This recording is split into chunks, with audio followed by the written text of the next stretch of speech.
વાવવાની અને ઉગવાની પ્રક્રિયા વિશે ભણવાનું છે. કેના વિશે? વાવવાની અને ઉગવાની. તો આપણે આ સૌપ્રથમ આનું લીધું છે બી, પછી માટી, પછી ખાતર અને પાણી. આપણે વાવવું હોય ને તો આ ચાર વસ્તુ જોઈએ. પછી આપણે વાવી દીધું, પછી વાવ્યા પછી શું થાય તો કે આપણે માટીની અંદર આ બી વાવી દીધું છે, પછી એની ઉપર પાણી નાખી દીધું, પછી થોડાક દિવસ થયા એટલે એમાંથી શું નીકળ્યું? કોટો નીકળ્યો. પછી આવ્યું નીચે શું નીકળ્યા? મૂળિયા. ઉપર ડાળખી અને પાંદડા આવ્યા. પહેલા 1 2 એવી રીતના પાંદ આવે. પછી એમાં શું આવ્યું?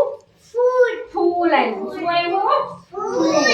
અને પછી આ કેવું થઈ ગયું? મોટું બધું ઝાડ. હવે તમને ખબર પડી ને કે પહેલા આપણે વાવવું હોય તો શું જોઈએ? પાણી જોઈએ, ધૂળ જોઈએ, માટી અને ખાતર જોઈએ અને બી. Very good.